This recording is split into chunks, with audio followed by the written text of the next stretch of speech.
Hello everyone, Dakoba here, and welcome back to Satisfactory.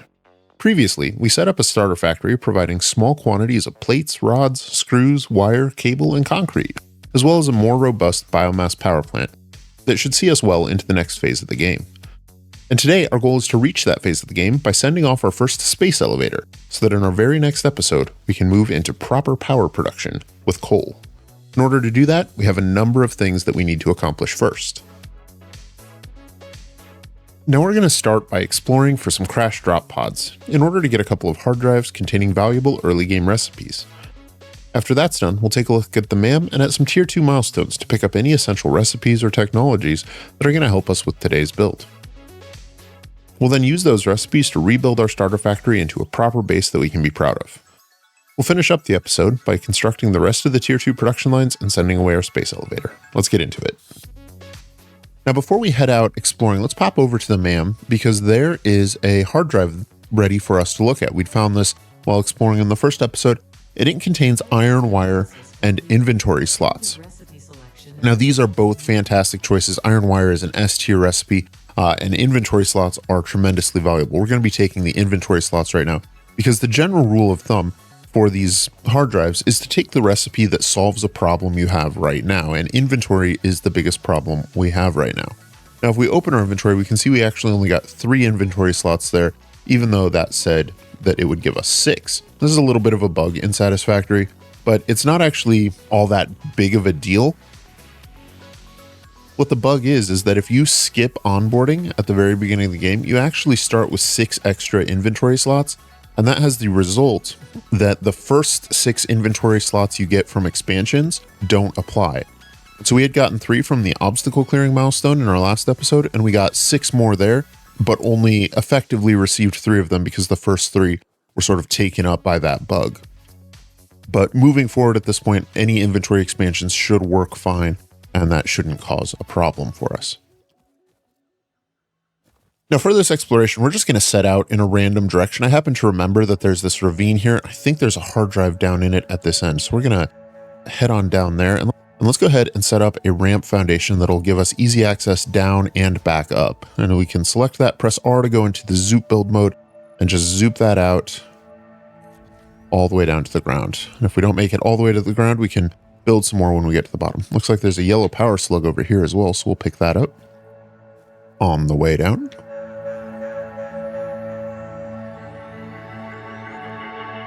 Now, it's been a while since I've played on this part of the map, but I do recall that there's a drop pod down here, I think up on this hill. So we're going to pop on over there and take a look at it, see if it's something we can get into, and then we'll take a look around and see if there's anything else we can find. There are a few other resources we want to pick up. In particular, we're looking for sulfur. We're looking for any alien artifacts we can find, and any sort of edible items like this bacon agaric mushroom.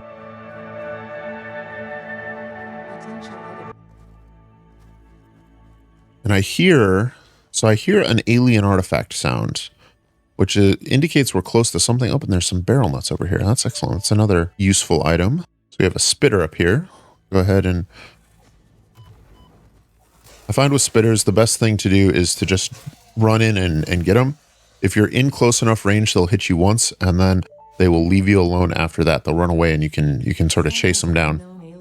They're definitely one of the trickier enemies, though. Is most likely stored as a stable chemical substance in an organ close to their mouth, and only turns volatile when exposed to one of the chemical elements in the air. Research the remains in the MAM to establish classification and potential countermeasures.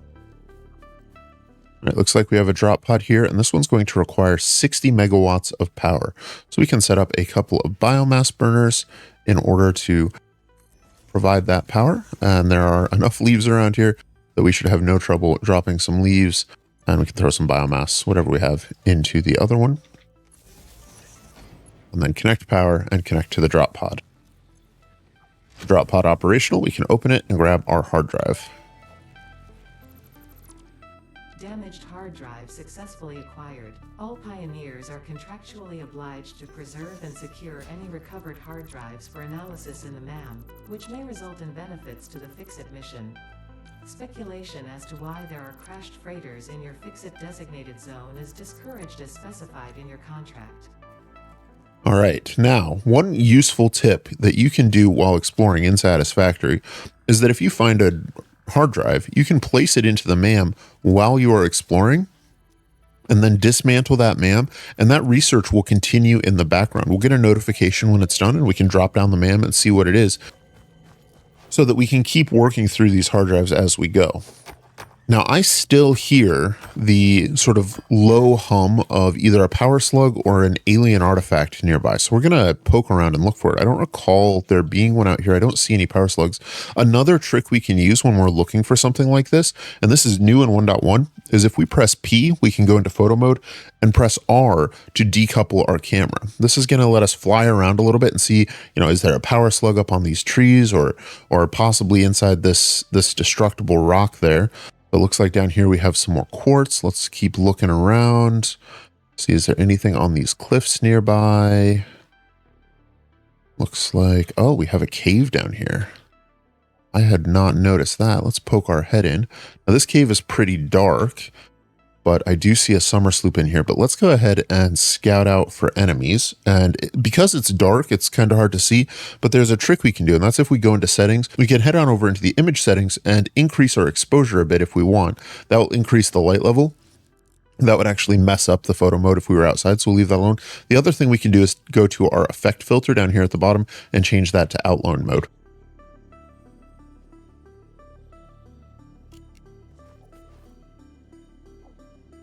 All right, so let's head on down to the cave, and it looks like there's actually some sulfur right over here as well.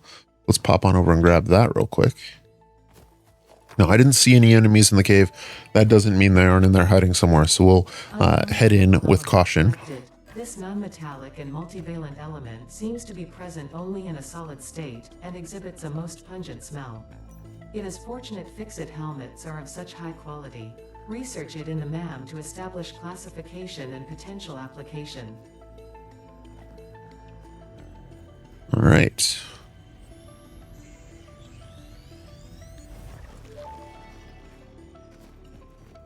The Summer Sloop was named after Marie Somerville, co-founder of Fix-It and head of its R&D department. There are many theories about the origin of this shape and why this symbol mathematically resembling a Mobius strip has found its way to both human and extraterrestrial culture. Thankfully, you don't need to know any of these theories to be a pioneer. All right. Now that camera trick is also useful for doing things like scouting through some poison clouds. So we can see that there are poison clouds here. If we head into those, we'll take some damage, but we can go into photo mode, decouple our camera. Let's go ahead and turn off that image outline. Just cancel it. And we can fly on in through here and see what is on the other side. And I don't actually see anything. I hear it's a power slug up here on the hill. So that is something that's probably not worth grabbing at this time because we would have a hard time getting through that poison cloud. All right, let's head on back and see if we can't find anything else while we are out and about. That summer sloop was great. I would love if we could find a Mercer sphere, and they're usually not too hard to find. They're usually more common than summer sloops. I'm a little surprised we got this sloop first. We'll head up here so that, oh, there's a mushroom. I guess we can take a quick poke around down here before we head back up just to see if there's anything else. And, oh, speak of the devil, right there is a summer sloop, but I think that we're not going to be able to survive those poison towers. So that one is going to remain closed to us. It looks like there's a power slug a little further up. So let's head up onto the cliffs, and we can always come back down if we spot something down in the canyon that we want to get to. But up on the cliffs, we'll have a little bit more flexibility with getting around. Actually, that is another drop pod right over there. So let's head on over and take care of that.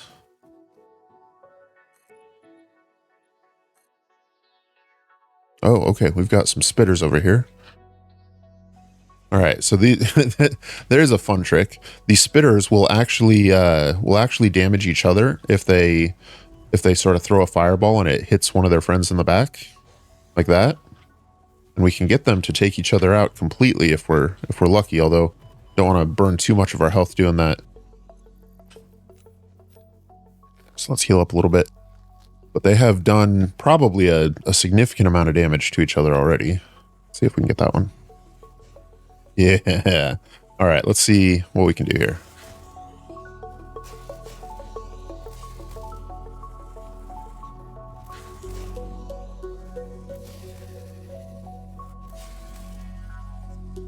All right, nice and easy. And let's check out this drop pod. Got plenty of resources around it. We got enough room. Let's see what this will require. Okay, so this will take modular frames, and we happen to have 30 of them to meet the needs of the 20. So we'll go ahead and pick that up. And then let's see what other resources we can find around here. We'll have to head out again another time in order to find some Mercer spheres. And I'd really like to find several Mercer spheres and SAM ore so we can get into dimensional depots as soon as possible, because those are such a game changer in Satisfactory these days. It's definitely something I want to sort of make a beeline for. So let's head on back to the hub and see what we can do with the hard drive we're currently researching and with the other items we have picked up in the MAM. All right, now we are just getting back to base. Let's pop on over to the MAM and see how much time we have left on our hard drive. It looks like it might be just about done. That meter is looking pretty full. We got about 30 seconds left, so that's perfect. Now, I happen to know that this hard drive is going to contain 2 alternate recipes for us. That's going to be iron wire and cast screws, because at the beginning of the game, there are only 3 options available from hard drives: the inventory expansion we took before, and those 2 recipes. Now, those are both fantastic recipes. We're going to be picking up cast screws today, because cast screws is a recipe that we can make use of as part of today's build. Overall, I would say that iron wire is a more valuable recipe in general, but as we have plenty of copper for wire production and our iron is going to be dedicated to other production lines in this area, we wouldn't use this recipe today. And whenever you are faced with a recipe choice here, the answer is to choose the recipe that solves a problem you have right now. If neither recipe does that, it's best to just leave it in the library so that when a problem comes up that it does solve, you can pick it up later. Right now, we're going to pick up cast screws so we can use that as part of our build. Now, with that out of the way, let's go ahead and take a look at the MAM and see what else we can unlock. It looks like we can do a bit of research here in the alien megafauna tree. So let's go ahead and unlock hog research. And then if we want to go deeper down in this tree, we can see that there are some useful technologies down here, like the inflated pocket dimension and the rebar gun. But in order for us to get to those, we have to unlock this node, and that's going to require us to have something from both sides. Fortunately, we have spitter research available as well, so we can go ahead and select that and get that taken care of.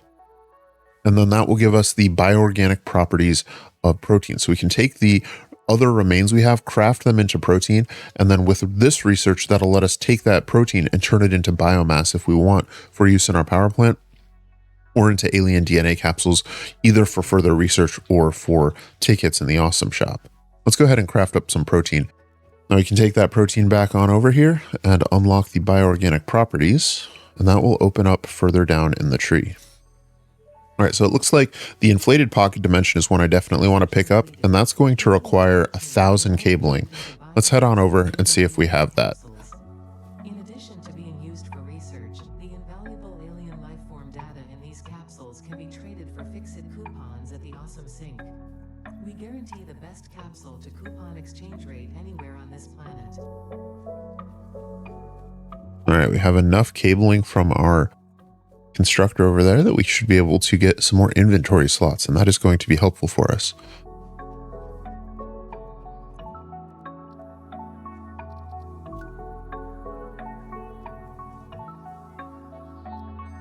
And there we got all 6 of those inventory slots. Perfect. All right, moving on to alien technology, we can go ahead and research the summer sloop, although I don't think we'll be able to do anything with that until we also find SAM ore.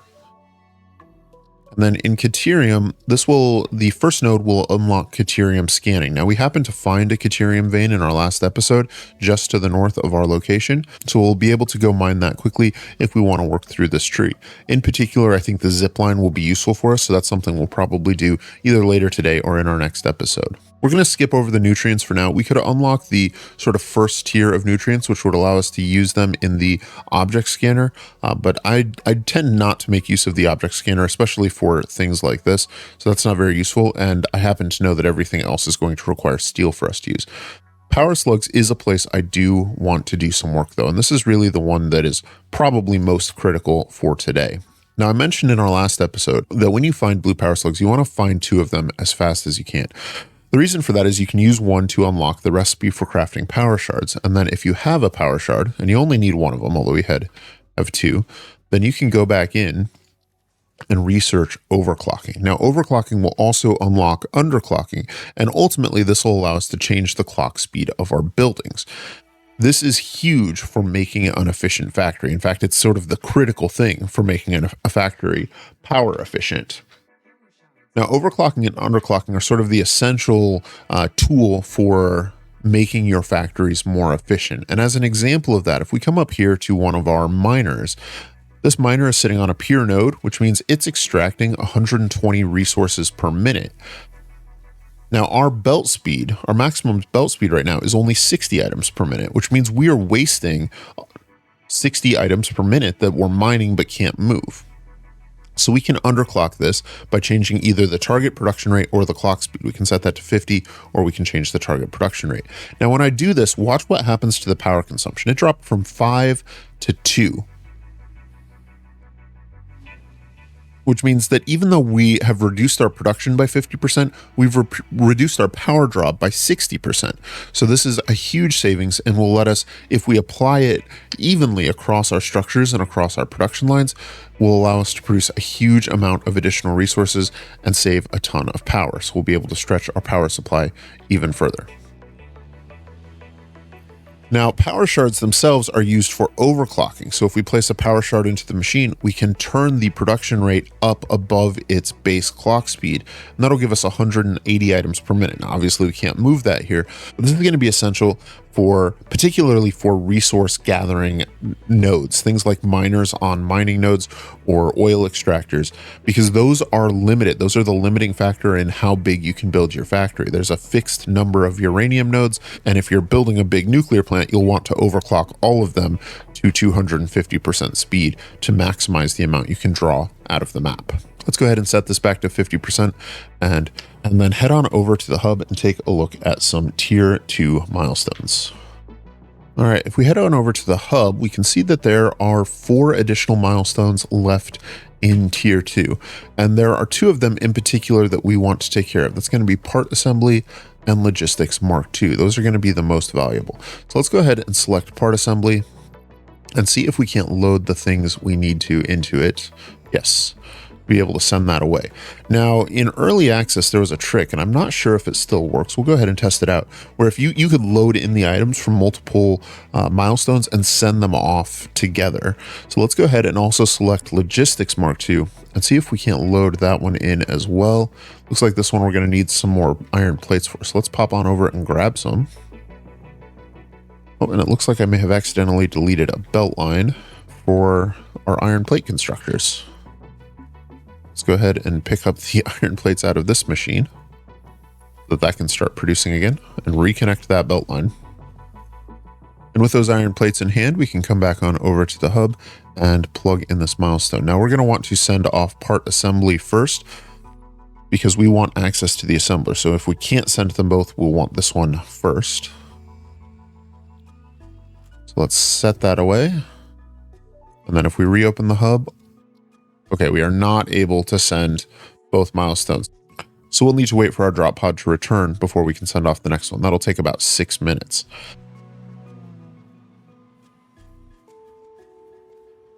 But while we wait, we can go ahead and set up a basic production line. And for this one, we are going to want to build an assembler. Now that's going to take some reinforced iron plates, and unfortunately, we just sent them all away. So let's go ahead and craft up a couple more by hand and build our first assembler. Now the assembler has 2 inputs, which means it can craft a number of recipes that we can't do in constructors. And right now we're going to be crafting some reinforced iron plates. This is made from plates and screws. And fortunately, we should be able to simply connect up our existing storage containers and production lines in order to craft this nice and easy. Now, we wanted this assembler set up early because we're going to be using the reinforced iron plates as part of our starter base build. The reinforced iron plates are used as the Mark II belt material, and they're capable of carrying 120 items per minute. Now, we're going to need to wait for that drop pod to return before we can build those, before we can send off the logistics Mark II milestone and start building those. But we can let this machine run for a few minutes and it should be producing 5 items per minute for us, which means that we should have a stockpile of 20 to 30 of these as soon as we send that away. And if we let it go for another 10 to 15 minutes before we set into the build, we'll have plenty to upgrade all of the sort of output lines on our miners to be able to actually handle the amount of ore that they are producing. As we have a couple minutes before that milestone returns, let's go ahead and do a little bit more exploring. One of the cool things about Satisfactory is the map is so dense with valuable items, you can set out in just about any direction and find something useful. I see a couple of hogs up here. We can start by taking care of them, seeing what sort of treasures they might be guarding.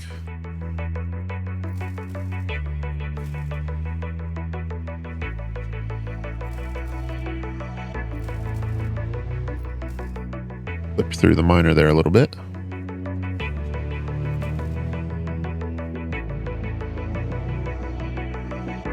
All right, there we go. Got some more healing items up here. And once again, I hear a power slug, or yes, power slug. There's a distinctive ringing from both the power slugs and the alien artifacts, and as soon as you get close to them, you can find them easily. Stuck in these rocks? That's no fun. Bit of crouch wiggling and we were able to get out. Let's just carry on exploring, see if we come across anything for another minute or two before we head on home. Looks like we've got a ravine here.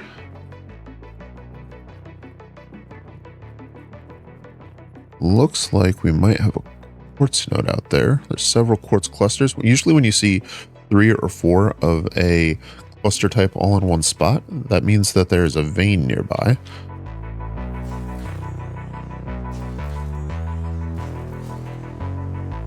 Let's pop. Oh, I guess we got another one there, but just to be sure. Yeah, so we have another quartz vein out there. That is fantastic news. Now, these are going to be excellent resources. Quartz is one of the items I want to dig into and take advantage of very soon because it is a critical crafting resources for both signs and windowed walls, which I definitely am going to want to be using to decorate our factories going forward. So let's go ahead and hold down the Alt key and right click and place a pin or a stamp on our map so that we know where this resource node is. If we want, we can go ahead and place another one on the other node as well. Now, one of the cool things about these is if we decide to come back, we can go ahead and select these and highlight them. That'll put a beacon of light in the world, which will make it much easier to come back here when we're ready.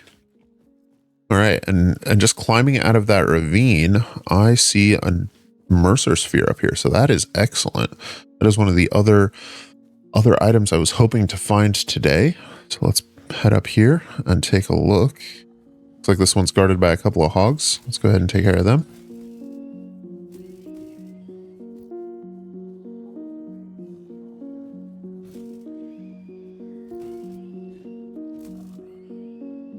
Nice and easy. Let's grab this Mercer sphere. Now, the last thing I was hoping to find on this exploration is mycelium, and I just happened to spot some right next to this Mercer sphere. So this has been a very auspicious outing for us. Very auspicious. And it looks like this might... Yeah, this one's got a summer sloop in it as well. Looks like there's another spitter guarding it, though. Let's go ahead and duck the first shot, run in, he'll hit us again.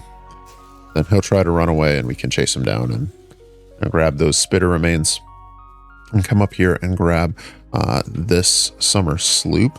Now, it doesn't look like there is a path through these mushrooms. So if we want to get through them, we are going to have to cut them down.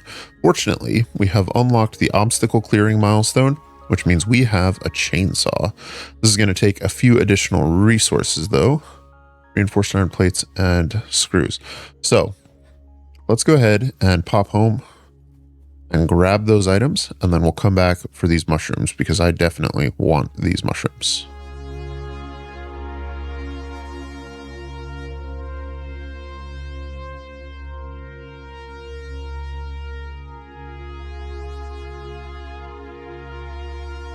All right, and let's go ahead and cut down some of these mushrooms.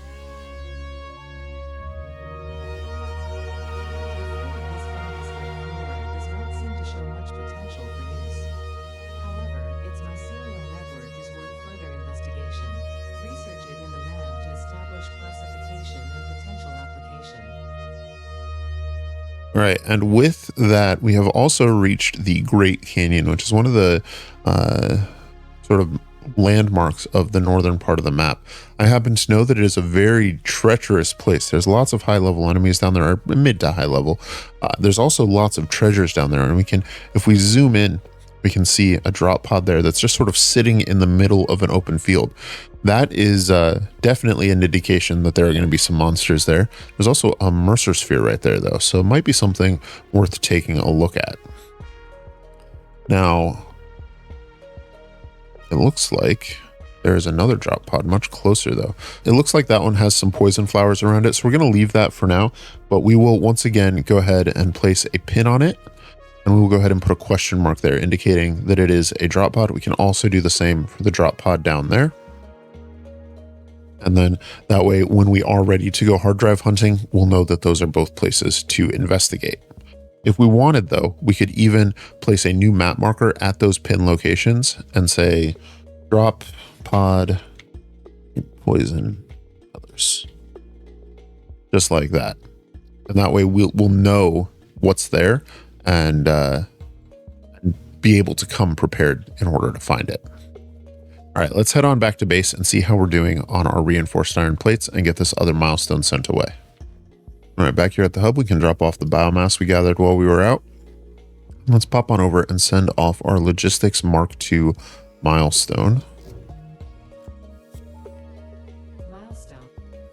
Now this milestone is going to give us the stackable conveyor pole, which is a useful ladder if we want to use it for that. It's also going to give us the Mark II conveyor belts and lifts. And the Mark II conveyor belts are capable of moving 120 items per minute. This is useful for things like this constructor, which requires 120 biomass in order to sort of fully provide for it. That's why we still have some red lights in our power plant, because we aren't producing enough biomass to feed the entire plant. We need to upgrade our belt lines in order to supply the constructor to produce the biomass. But now we should be able to do that. Now, of course, this will greatly drain this unless we also upgrade the belts on the back end as well.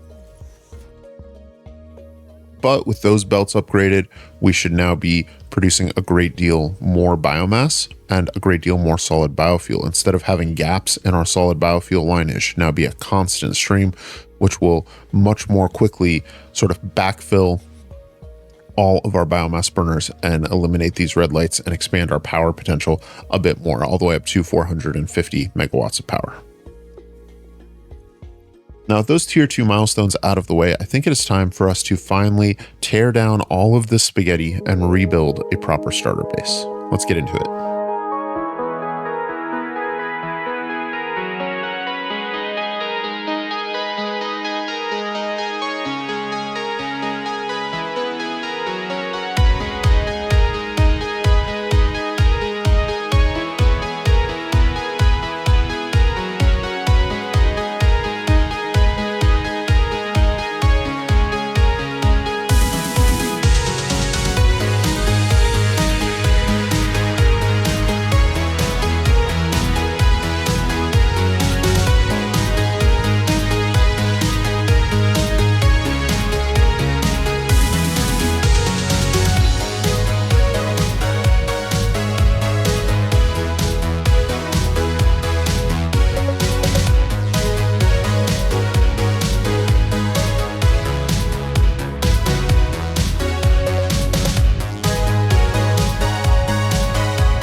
All right, and that is a proper starter base, all complete. We have all of our basic production lines up and running. I've included copper sheeting, even though that's not really a tier 1 recipe. It uses constructors and it helped balance the copper plant nicely. And then there is one fine tuning point we have to make over here with this constructor right here on the end, which you can see has a blue light, meaning it is overclocked. That's running at 140% clock speed in order to produce 70 screws a minute. And the result is that we have a more or less perfectly efficient factory here. There is a little bit of variable power draw because of the constructors over here in the biomass area. If we turn those off, we should see a perfect or nearly perfect power graph. It is possible that we haven't quite filled all of our manifolds up in the copper area yet. But if we take a look, we should see this stabilize and be very nearly flat. Maybe.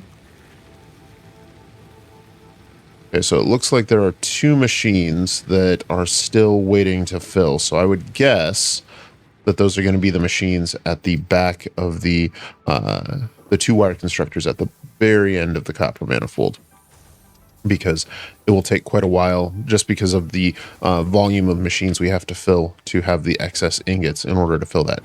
But effectively what we have here is 2 constructors producing screws, 2 constructors producing rods, 2 constructors producing plates, 3 constructors producing copper sheets, 2 producing wire, and 1 producing cable, but from 2 producing wire there. We also have 3 constructors over here producing concrete. Let's pop up and double check that the copper manifold is where that efficiency is coming from, because that is something I want to make sure that we have correct.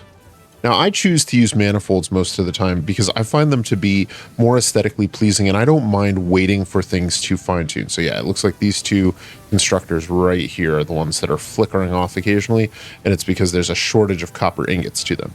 Now, that's not actually a concern for me because I know mathematically we are producing the correct amount and we will get there eventually. We're producing 128 copper ore per minute. We're smelting that into 120 copper ingots per minute. Those 3 constructors together are using 60, and those 4 constructors together are using 60. Now, the issue is that this line right there, that constructor hasn't fully filled its buffer yet, and so that copper line hasn't backed up, which means that a little bit too much copper is being sent down that line. And if we take a look at that, we'll see that it's not quite at 100 ingots inside of it. I guarantee it. That is what that means. Yeah, it's at 95, 96. So as soon as this hits 100, then the copper ingots will start backing up along this line. And when it reaches this junction, then at that point, this manifold will be fully loaded, and it will only consume the correct number of ingots. Right now, it's slightly over-consuming in order to fill that buffer. And so as soon as it hits 100 and these copper ingots start backflowing, then this will sort of be saturated. And at that point, all of those excess ingots will start flowing on further into the system, which will satisfy correctly these last 2 constructors. So it's just a matter of time before the system is fully primed and fully efficient, and that is the case with manifolds at any point. Now, the other machines, because they'd been up and running longer and had shorter buffers or fewer machines that needed to fill, had already gotten there. But that is where that is coming from, and it looks like we are sort of seeing that happen in real time. Each time it stops, the ingots backfill just a little bit more, and I am guessing that here in just a minute we will be done. Now, while I was building this, our last hard drive finished researching in the MAM. So let's pop on over and see what alternate recipe that has given us. And then we can take a look at the rest of our tier 2 milestones and set up our tier 2 production lines. All right, what we have here is the stitched iron plate and the Caterium wire. Now, Caterium wire can be useful if you have excess Caterium. We don't currently, so that's not going to be very valuable to us. And stitched iron plate can also be very good, but what makes it really special is if you can pair it with iron wire, which we don't have yet. Remember, we recycled that one back into the recipe pool in order to take cast screws. And as a result, I'm not going to take either of these recipes. Once we get that iron wire recipe, I might come back and also pick up stitched iron plate, because that pairing is really, really powerful. It's more iron efficient than the default reinforced iron plate recipe, and it's also a little bit faster, so it pairs really nicely with that iron wire recipe. But for now, we're going to just leave these where they are at. All right, and with our proper starter base all squared away, let's take a look at an assembler and see what we're going to have to do to set up our tier 2 production lines. Now, we are going to be producing rotors, reinforced iron plates, and smart plating today. Smart plating is our space elevator part. We'll probably save modular frames for next time. So we're going to be setting up factories for reinforced iron plates and rotors. Now, you'll notice that I only chose to use a single miner, a single ore node for our basic iron factory. That's because I think we're going to get plenty of resources out of this for our purposes here. And that leaves us with 2 more iron nodes up here in these hills, as well as 2 more just over by our power plant that we can use for some of these later production lines. So we're going to tap into this iron node here and the other just back here in order to produce our rotors and reinforced iron plates. And once those production lines are set up, we'll be able to construct an additional production line that'll take some of the outputs from those factories and turn them into smart plating, which we can start stockpiling for the space elevator. All right, let's go ahead and plan out our next production line. So we're going to be producing some smart plating. That's our goal. Now, by default, smart plating will take 2 reinforced iron plates and 2 rotors per minute to produce 2 smart plating per minute. I think if I can manage it, I would like 2 assemblers producing smart plating for a total of 4 a minute. That means we're going to need 4 reinforced iron plates and 4 rotors. If we take a look at rotors, 4 rotors a minute will take 100 screws and 100 screws and 20 rods per minute. Now this works out. I happen to know rods are 1-to-1 with iron ore. So it's 1 iron ore makes 1 iron ingot, makes 1 iron rod, and that makes 4 screws, which means 100 per minute is going to take 25 iron, and we're going to need 20 for the iron rods. What that means is that we'll be using 45 iron a minute to produce 4 rotors. So that's 45 iron a minute that will be producing rotors specifically for smart plating. We're also going to want some rotors for ourselves, so we'll probably have a second rotor assembler going as well. So we're going to be looking at 90 iron a minute there. That's going to give us 30 extra iron, and that's something to play around with, because remember, we're going to be extracting 120. So we may choose to just underclock those resources, make that a little bit more efficient, but we may also choose to divert that into another production line to gather some additional awesome points, awesome shot points or something. Now, reinforced iron plates are going to be a little bit trickier. Now, reinforced iron plates will take 30 iron plates a minute, and I happen to know that 30 iron ingots makes 20 iron plates. So this will be 45 iron plates, or 45 iron ingots to make the 30 plates we'll need, and then 60 screws, once again, will be 15 iron ingots. So this will take exactly 60 iron ingots to produce 5 reinforced iron plates per minute. Now, we're going to want more reinforced iron plates than rotors, because they are a belt material. We're going to need them in a large quantity, but I think 2 constructors of this, or 2 assemblers of this, should be good, because that'll produce 10 per minute. And if we're diverting 4 of those into the assemblers producing the space elevator comparts, then we'll still be getting 6 a minute into our own personal backlog. And it does not take very long to build up stacks and stacks at 6 per minute. So I think that is going to be our plan. Is we're going to aim for a total of 6 assemblers. Let's go ahead and start setting this up. We're going to aim for a total of 6 assemblers. It looks like we're going to need to handcraft some reinforced iron plates to do so. And then those are going to be fed by 2 miners and at least 7 smelters. We'll call it 8 smelters. And then we're going to need 12 constructors just as a baseline. And that, yes, we're going to need a ton of reinforced iron plates. So I'll handcraft those up, and then we can get into getting this place built.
All right, and that is our tier 2 production lines all complete. We've got our reinforced iron plates over on the other side. It looks like their buffers on some of those machines are still filling, so we'll pop on over and take a look at that. And we're doing rotors over here. Now we're still going to be producing some smart plating and setting up our space elevator here in this episode. We'll jump into one more build, but that should be about it for our major production lines. I also want to decorate the place a bit, clean it up a little. And so let's go through these factories real quick. Let's set up a storage. Oh, gosh darn it. I left my inventory on my camera, man. This game. All right, now we have these production lines set up, but I haven't changed the tuning on the machine. So we'll be doing that as we go through. I'm also going to pop over here and grab a few of these spare iron ingots that we're producing. We should be producing a ton of spare iron ingots on this side. Go ahead and make sure we have those picked up and carrying with us, because that will help out over on the far side. Let's take a look at our reinforced iron plates first. Now we are starting off over here by producing 120 iron ore out of this miner. And so we take that 120 iron ore and send it into this bank of 4 smelters, which are then producing 120 iron ingots and sending that across. Now we do want to make sure that our belts are all Mark II. So let's go ahead and start and double check as we go, just to make sure that we don't have any efficiencies. It's always good when you do a build to double check, because you never know when you're going to make a mistake. And so let's go ahead. Just make sure we're upgrading all of our belts to Mark II through here. Oh, that one is actually important. And then we'll also do that one as Mark II. And that should balance it out. And then that is coming over here into a pair of assembler facilities that are producing our reinforced iron plates. Now I did notice while reviewing the time lapse that there is a small mistake. And if we take a look at it from above, you can see it. It is that merger right there is off center. It needs to be shifted back towards the constructors by 1 tick. So let's go ahead and clean that up, because otherwise that will bother me a great deal. Go ahead and clean up that line. And so just right there. And then Mark II belts coming out of it, because that is for screws. And there we go. All right. So how these work is that these iron ingots are coming into these 2 constructors producing screws. They're currently producing 50 a minute, but our assembler only needs 60 a minute in total. So we can reduce the speed on those to 30 per minute. And we're going to apply that to all 4 screw constructors. So we can press Control-C to copy those settings and apply that to the other constructor. It'll make sure it's still set right and also apply the speed reduction. We'll do that to the screw constructors on both sides. So we can go Control-V and Control-V.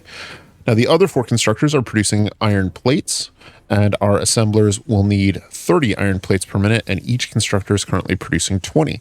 But since we have 2 in a bank, we'll reduce those to 15, just like so. Then press Control-C and Control-V, and then over on the other side, do that. Now this once this is done, this should be fully efficient, or at least headed to full efficiency. I'm using a manifold system for my belts. Now, there's a debate between whether you should use manifolds or load balancers, and that's going to remain a debate for a long time because they each have their benefits. I prefer manifolds in most regards because they are easier to build. They are significantly smaller than load balancers, but they can periodically make the system appear to be less efficient than it is. And that's what's happening right now. You'll notice that we have some yellow lights over on the other side when our constructors flicker off because they aren't getting enough materials. Now, mathematically, we are absolutely providing enough iron here. We're mining 120 ore, we're smelting it into 120 ingots, and each of these constructors is taking an amount that means we should be using 60 in these four and 60 on the other side precisely. And yet there are gaps in our belts. And the reason for that is because each of these constructors acts as a buffer. It needs to reach 100 ingots. And once it does so, it will stop drawing any ingots in excess of the 22.5 per minute that it actually requires. It won't pull more than it needs. But this constructor hasn't completely filled yet. That's why I picked up those iron ingots over on the other side, is so that we can pre-fill this constructor. And that should go a long way towards resolving the gaps in our belts. Now, to be clear, this would have happened on its own anyways, in fairly short order. They don't take long to fill usually, but occasionally they take 15, 20 minutes, maybe an hour for a big factory. And so until that belt is fully filled, it can appear as though it's not an efficient system, but in fact it is fully efficient. And the machines will need to fill until the last two. The last two will never fill because they should be receiving exactly the correct number of ingots that they want. These two screw constructors each require 7.5 ingots per minute. And once these two machines are full, there should be 15 a minute being sent on and split 50-50 between them. So all we need to do to make this perfectly efficient is to pre-fill these two plate constructors, just like so. Like so. And now that that is done, then we should be seeing 60 minutes come down here. And by filling that constructor, you can see we've pretty well eliminated any gaps in our belt line. So we are in fact getting a Mark I belt completely full, 60 ingots a minute. And with these two constructors pre-filled, this should now be perfectly efficient. These should receive exactly enough ingots that when this construction completes, it should be just as or just after the sort of 10th ingot arrives here.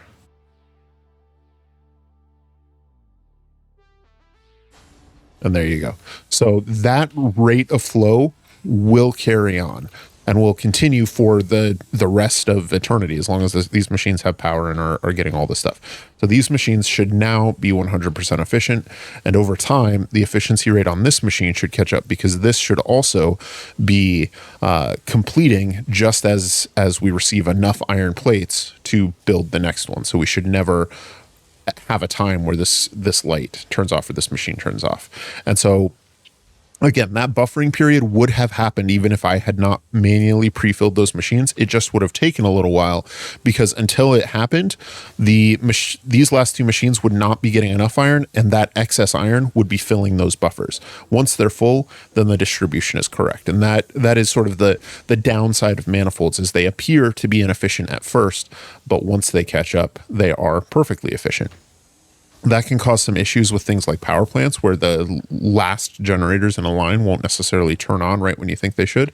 But otherwise, I prefer them. They are significantly smaller, significantly easier to set up quickly, and can scale to almost any size. You know, we could put 100 smelters on the line and it would work fine. So we don't need this.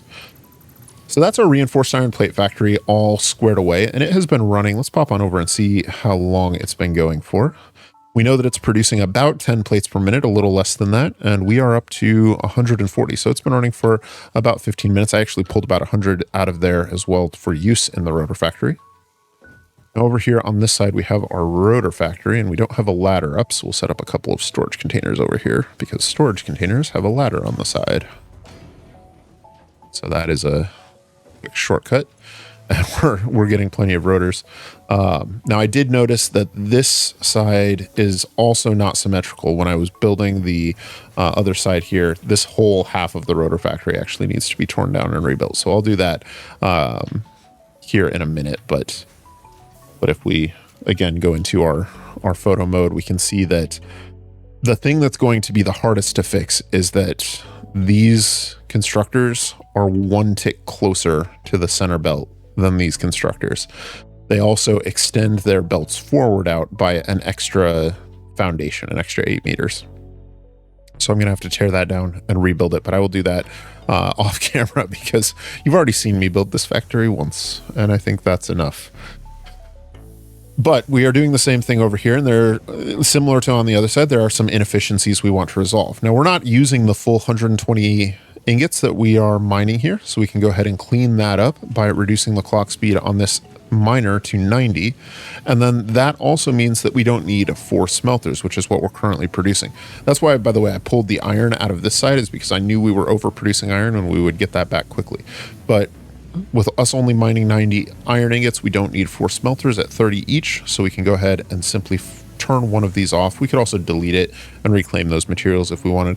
But I like the idea of having it here because there's a potential for us to do something in this space. We could siphon off 30 of the iron ingots that we could sort of restore that functionality and then siphon off those iron ingots, for example, to create something for the awesome sink later on if we want to. Now, here we are using a center-fed belt system for our 2 production lines. And we are starting by producing screws on each side. And the screws we actually are producing at the correct rate. We want 100 screws per minute, and here we are producing 50 and 50. And then we want over here to produce rods. And here's where we want to reduce this. We only want 10 per minute per machine. So just as on the other side, we will copy that settings and apply it to all 4 of these constructors.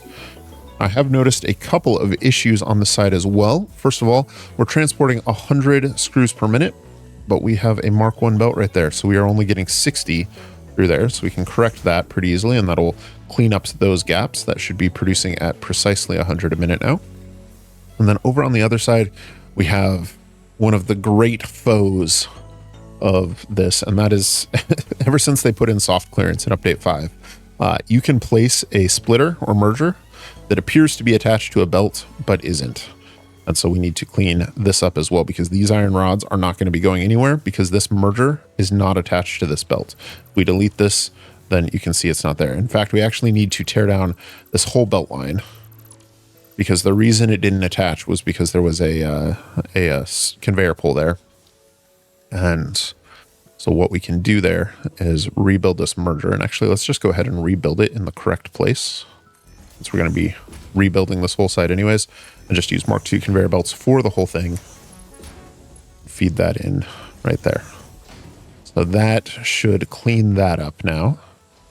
And with that done, this side should also be perfectly 100% efficient.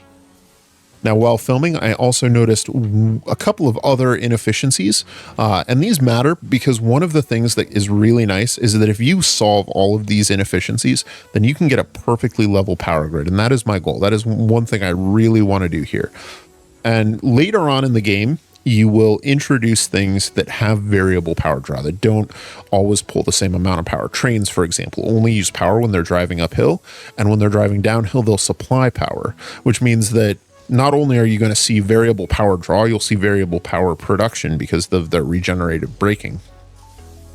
But we should be able to get this perfectly smooth at this stage of the game if we can find all of the places where we are making mistakes or making inefficiencies and clean them up. And so there are a couple of things that we can do here. First of all, let's take a look at this iron factory. You'll see that we've got some machines turning yellow. There is nothing for that. That's simply because we've overfilled our buffers, our storage containers. They're completely full. We can go ahead and withdraw some of those items in order to clean that up. And the same for screws over here. Now, this is also another place that we can improve efficiency. Here we have one machine producing 70 screws a minute and one machine producing 50. Now, the way the belts work, they don't actually merge cleanly unless they are even powers of the different belt speeds. So for example, on here, we are merging these to create 120 a minute, but they won't actually merge cleanly when there's 70 a minute coming in on one belt and 50 on the other. What we'll want to do here is actually overclock both of these to 60. And then we should see clean mergers there. And the reason the clean mergers matter is because if one of these backs up and freezes the other line, then that can cause some inefficiencies. This will also be slightly more power efficient, simply by nature of how it works. And so there we go. So that should clean that up. And as long as we have room in our storage containers down here, we should see those machines be perfectly efficient. Another place that we have some inefficiencies is that our one of our concrete production nodes was never fully optimized. And to solve that for now, I'm just going to turn off power to it. We don't actually need that running, and that well, we can clean that up more properly at a later time, but that'll get it off the power grid for the time being. And then the last place is that over here, I had been mistaken when I built the concrete producers over here. I thought these were both normal nodes. It turns out the one back here is a pure node, which means we're producing 120 concrete a minute and only sending it down a Mark 1 conveyor. So this is flickering on and off. Looks like we've got a hog trying to interrupt us here.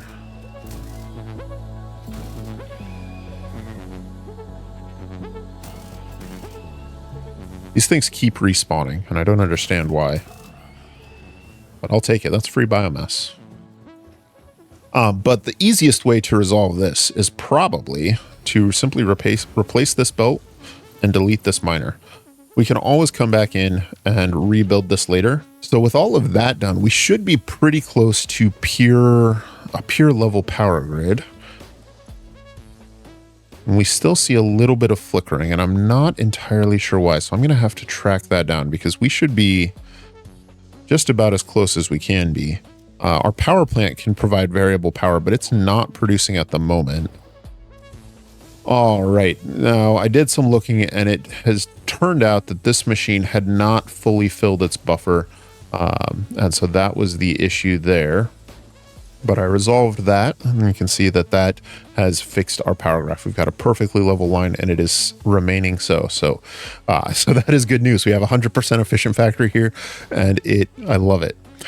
To wrap up today's episode, we are going to be constructing one more set of production lines, and that is going to be to take some of these reinforced iron plates and some of those rotors and combine them to produce our space elevator parts, our smart plating. So what we're going to do is simply siphon off from these two factories in order to create those parts, and then we will construct our space elevator and send it away to wrap up the episode. And that will finish out tier 2 and open up tier 3, which is so exciting because that'll give us coal power, which will be such a weight off our shoulders. I've been frantically running around between clips, picking up biomass to try and keep our power plant running because this is quite a large factory. It uses a ton of fuel, and I really don't want it to shut down on us. But once we get coal power, things will be nice and smooth and stable. So that'll be the main focus of our next episode. I think we'll also be playing around with vehicles. And in the middle of that episode, there will also be a large exploration trip. And I'm actually going to do that one as a live stream. I'll be doing that the Friday after this video comes out. So that should be June 27th at 6 p.m. Central Time. If you guys are around, I'd love if you could pop in and say hi in the chat. And I expect that stream to go for about 4 hours there.